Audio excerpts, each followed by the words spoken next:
Hello दोस्तों, नमस्कार। SM किसी चैनल में मैं आप सभी लोगों का दिल से बहुत बहुत स्वागत करता हूं। दोस्तों, वीडियो को स्टार्ट करने से पहले ज़रूर कहना चाहूँगा, आज के दिन दो इंपॉर्टेंट वीडियो अपलोड हो चुके हैं। एक है विप्रो के क्वार्टर 4 के नंबर से रिलेटेड, एंड लॉकडाउन की न्यूज़ सुनने के बावजूद मार्केट में हम लोग को गिरावट देखने को नहीं मिली, तो ये भी वीडियो ज़रूर देख लेना।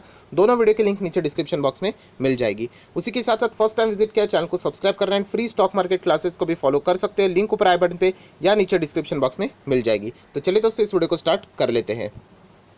दोस्तों, अभी हम लोग आ चुके हैं बिल्कुल हमारे नॉर्मल स्क्रीन के ऊपर, एंड यहाँ पे हम लोग बात करने वाले आरजे से रिलेटेड, मतलब राकेश झुनझुनवाला से रिलेटेड। आप सभी लोगों को मैं इससे पहले भी बोल चुका हूँ कि जो बड़े इन्वेस्टर रहते हैं, कोई भी हो, इंडिविजुअल इन्वेस्टर हो या फिर कोई कंपनी हो, कोई ब्रोकर हो, राइट, कोई भी हो, इनकी जो खबरें आती है उनको हम लोगों को पढ़ना ज़रूर है, इग्नोर करना नहीं है।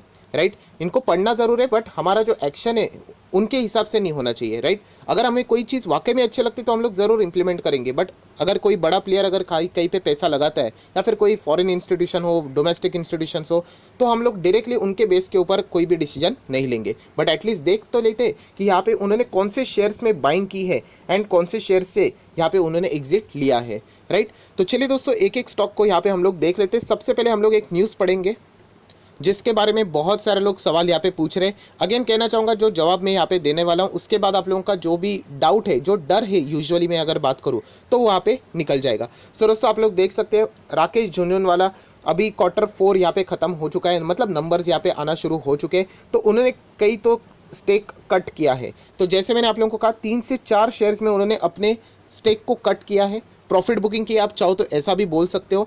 बट उसमें से सबसे ज़्यादा, अगर कोई सबसे ज़्यादा यहाँ पे फोकस में, तो दोस्तों वो है jewellery maker Titan company. Yes दोस्तों, मार्च क्वार्टर से रिलेटेड ये चीज़ें हम लोगों को यहाँ पे देखने को मिली है। एंड टाइटन में यहाँ पे राकेश झुनझुनवाला ने लगभग 350 करोड़ का यहाँ पे माल बेचा है। 350 करोड़ मतलब बहुत बड़ी अमाउंट होती है। एंड उसी के साथ साथ अगर आप लोग यहाँ पे देखोगे, जो एस इन्वेस्टर मतलब आरजे की ही बात हो रही है, वो पहले टाइटन की अगर मैं बात करूँ, दिसंबर क्वार्टर 3 में 4.21% स्टेक होल्ड किया करते थे, वो मार्च में कम होकर अभी 3.97% यहाँ पे मतलब रख रहे हैं। आप सभी लोगों को पता है राकेश झुनझुनवाला जी की वाइफ भी यहाँ पे बाजार में निवेश करती है लॉन्ग टर्म के हिसाब से। एंड अगर हम लोग यहाँ पे बात करें तो उनका भी टाइटन में स्टेक है, कितना है, 1.09%। बहुत ही लाखों करोड़ों शेयर्स होते हैं। बट अगर हम लोग बात करें तो रेखा झुनझुनवाला ने कोई भी अपनी जो हिस्सेदारी है वो यहाँ पे कट नहीं किए, उन्होंने अपनी हिस्सेदारी बिल्कुल कंटिन्यू यहाँ पे रखी है। दोस्तों, अगर हम लोग बात करें लेटेस्ट क्लोजिंग प्राइस से, क्योंकि जब भी एक खबर आती है तो उसी के हिसाब से हम लोग एक अनुमान पकड़ लेते हैं, तो लगभग 344 करोड़, और अगर आप चाहो तो राउंडेड फिगर पकड़ सकते हो, 350 करोड़ के आसपास हम लोगों को यहाँ पे टाइटन में जो शेयर्स है राकेश झुनझुनवाला जी ने यहाँ पे बेचे हैं, हम लोग यहाँ पे कह सकते हैं। अभी जैसे ही इस बात की खबर मार्केट में आ गई तो रिटेल इन्वेस्टर, अगेन आप सभी लोगों को पता है रिटेल इन्वेस्टर का सबसे बड़ा वीकनेस होता है डर। वो हमेशा डरते रहते हैं, वो ये चीज़ें चेक ही नहीं करते कि इसके पीछे का लॉजिक क्या हो सकता है, नहीं, मतलब ये चीज़ें हम लोगों ने देखना चाहिए। सबसे पहले दोस्तों, आप लोगों को डरने की ज़रूरत नहीं। देखिए, राकेश झुनझुनवाला जी ने यहाँ पे स्टेक बेचा है, ठीक है, क्या आपको पता है इससे पहले भी उन्होंने बहुत बार टाइटन में स्टेक बेचा है, एंड उसके बाद उन्होंने बाइंग भी की है। मैं आपको बताना चाहूँगा, राकेश झुनझुनवाला जी ने एक बार समवेयर अराउंड 1000 के नीचे था स्टॉक, तभी 900-1000 के बीच में, एग्जैक्टली नहीं पता है, तभी भी उन्होंने स्टेक बेचा था। एंड आज ये स्टॉक 1500 पे है। सो ऐसी कोई फिक्स बात नहीं होती कि एक इन्वेस्टर अगर कोई शेयर को खरीदता है या फिर बेचता है तो उसका डायरेक्शन उसी लेवल पे चला जाएगा। राइट, तो हम लोगों ने यहाँ पे कुछ चीज़ों को देखना होता है। अभी देखिए, अगर आप लोग लॉजिक लगाओगे तो मतलब जो एक बोलते हैं ना, एक जेन्यून कमेंट कैसे आ जाता है कि सर आरजे ने यहाँ पे टाइटन में क्या कर लिया, स्टेक सेल कर दिया है, मतलब टाइटन के अंदर कुछ तो गड़बड़ी रहेगी, यही सबसे ज़्यादा जेन्यून सवाल आ जाता है। पर दोस्तों, मैं इसका जेन्यून आंसर भी देना चाहूँगा, इससे आप लोगों ने डरना नहीं चाहिए। क्यों? क्योंकि आरजे के पास आज भी 7000 करोड़ के टाइटन के शेयर्स है, मतलब 7000 करोड़ का इन्वेस्टमेंट है। अगर उनको पता होता है, जैसे आप लोग हमेशा कहते हो, एंड ये सवाल हमेशा आता रहता है, उसका जवाब भी आपको सेम मिलेगा। इसके पहले भी मैं ऐसी चीज़ें बोल चुका हूँ। अगर आरजे को पता है फॉर एग्जाम्पल कि टाइटन में गड़बड़ है, तो वो 350 क्यों निकलते, वो पूरा का पूरा ही निकाल लेते ना। आपको समझ में आ रहा है? अगर आपको मैं बोलता हूँ कि XYZ कंपनी, कोई भी पकड़ लेना, इस कंपनी के अंदर कुछ गड़बड़ होने वाले, आपके इस कंपनी के 100 शेयर्स है, आपको मैं बोल रहा हूँ कि इसमें गड़बड़ होने वाली है, आप क्या करोगे? 100 शेयर निकालोगे कि 10 निकालोगे? ऑब्वियसली आप 100 निकालोगे ना। तो यही तो लॉजिक है दोस्तों, कि उन्होंने प्रॉफिट बुकिंग की है, जो कि इससे पहले भी उन्होंने बहुत बार किया है, वो आगे भी करने वाले हैं। अभी उनके हिसाब से, उनके लॉजिक के हिसाब से, उनके स्ट्रैटेजी के हिसाब से उन्होंने सारी चीज़ों को फॉलो किया है। एंड वो बहुत बड़े इन्वेस्टर है, तो डेफिनेटली जो भी वो चीज़ें यहाँ पे एडलेस करते हैं उसका फोकस यहाँ पे हम लोग को बाजार में आते हुए देखने को भी मिल जाता है। सो आपको कोई पैनिक करने की ज़रूरत नहीं है। आज भी जैसे मैंने आप लोगों को बताया ना, राकेश झुंझुनवाला खुद भी एंड उनकी वाइफ आज भी टाइटन में बड़ा स्टेक होल्ड करती है, विच इज़ अप्रॉक्सीमेटली 7,000 करोड़। आप देख सकते हो कपल नाउ होल्ड, मतलब दोनों के जोड़ के भी अगर हम लोग बात करें 7,000 करोड़ आज भी। ये दिखा देखो क्या लिखा है, Titan still remains his biggest holding which is approximately 7,000 crore. So आप लोगों ने इन चीज़ों से बिल्कुल भी यहाँ पे डरना नहीं चाहिए।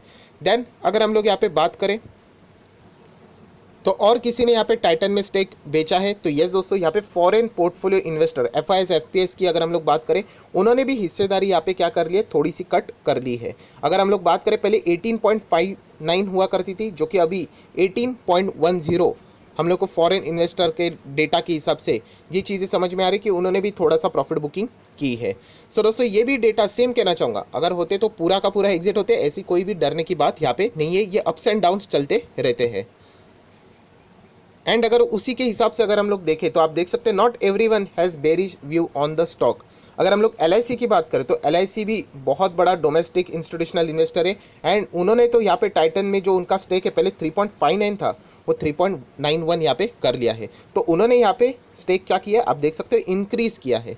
सो इससे आप लोगों का कोई डिसीजन के ऊपर फ़र्क नहीं पड़ना चाहिए अनटिल एंड अनलेस अगर आपको खुद को लगता है अपनी स्टडी के हिसाब से कि यस इसमें कोई प्रॉब्लम है या फिर मैं निकलना चाहता हूँ, डिफरेंट स्टोरी। बट ये चीज़ें बाजार में चलती रहती है, कोई यहाँ पे ऐड करेगा कोई लेस करेगा, ये चीज़ें साइकिल की तरह चलती रहेगी। तो इससे आप लोगों ने इन्फ्लुएंस नहीं होना है, बट आप इसको सपोर्टिंग बोलते हैं ना वे से इन चीज़ों को यहाँ पे देख सकते हो। अगर हम लोग यहाँ पे बात करें तो इंश्योरेंस कंपनी भी अगर हम लोग देखा जाए तो आप लोग कह सकते हैं यहाँ पे पहले 5.92% होल्ड किया करते थे टाइटन में, जो कि अभी 6.14 यहाँ पे होल्ड करते हैं। अदर ओवरऑल अगर हम लोग पकड़ के बात करें तो उसके हिसाब से हम लोग ये डेटा देख सकते हैं।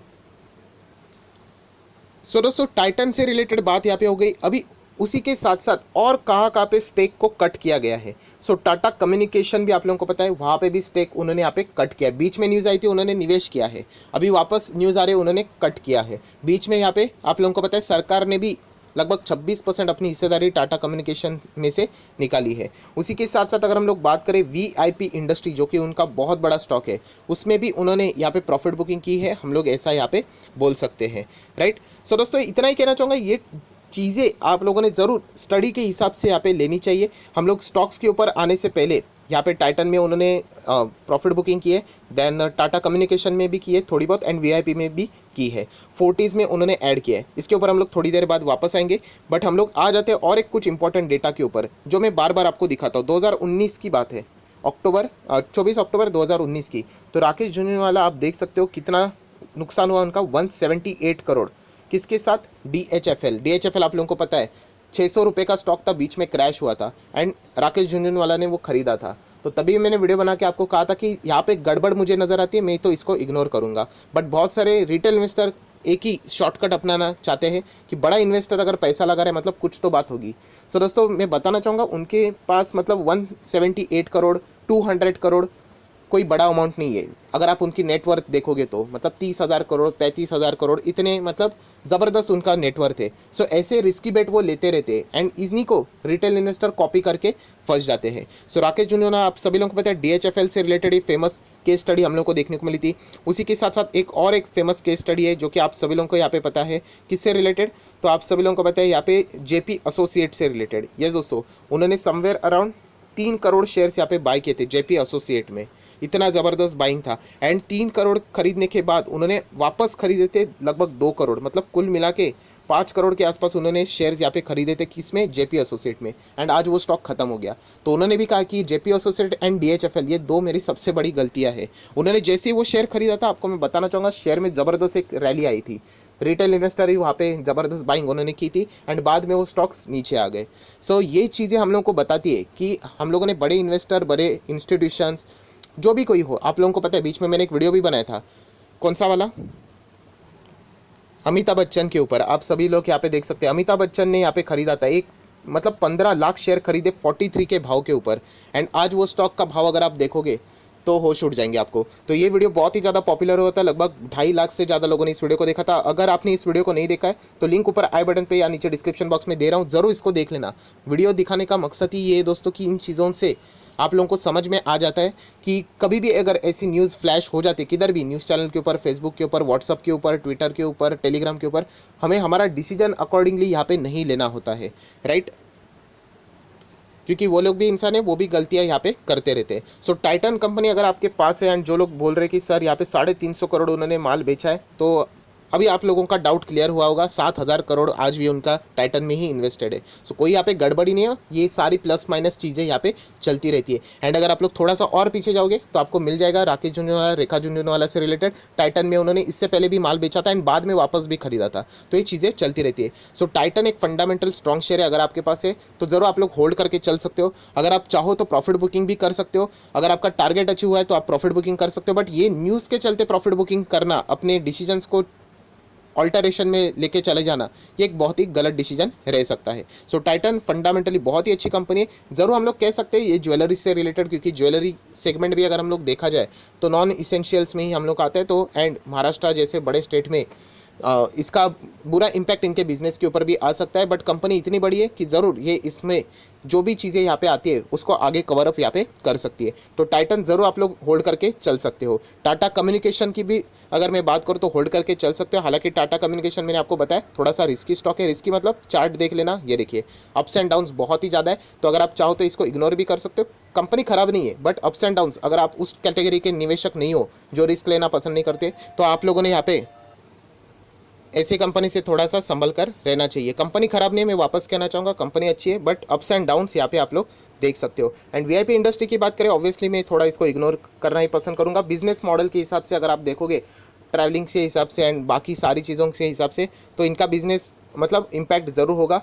अगर हम लोग बात करें 1 साल में ठीक ठाक परफॉर्मेंस है, 5 साल में अगर आप देख सकते हो इतना सुपर परफॉर्मेंस फिलहाल मतलब आगे देखने के चांसेस यहाँ पे कम है। एंड फोर्टिस से रिलेटेड भी मैं बात यहाँ पे कर चुका हूँ। ये सारे स्टॉक्स में उन्होंने एग्जिट ली है, मतलब पार्शियल प्रॉफिट बुकिंग, यहाँ पे उन्होंने इसका माल खरीदा है फोर्टिस। कल भी मैंने इससे रिलेटेड वीडियो बनाया था, बट फिलहाल तो मैं इस स्टॉक में ज़्यादा इंटरेस्टेड नहीं हूँ। सो आप भी अपनी राय कमेंट सेक्शन में बता सकते हैं कौन से स्टॉक आपको अच्छे लगे, कौन से नहीं अच्छे लगे। बट ये लर्निंग हमेशा अपने साथ रख लेना कि ऐसे बड़े बड़े इन्वेस्टर हमेशा बाजार में मतलब कौन सा स्टॉक खरीद रहे बेच रहे, इससे रिलेटेड खबरें आती रहती है, तो उसके हिसाब से आप लोगों ने कभी भी अपना डिसीजन चेंज करना नहीं होता है। सो आई होप, आशा करता हूँ आपको इस वीडियो से कोई भी हेल्प हुई होगी, तो ज़रूर इस वीडियो को लाइक एंड शेयर कर देना।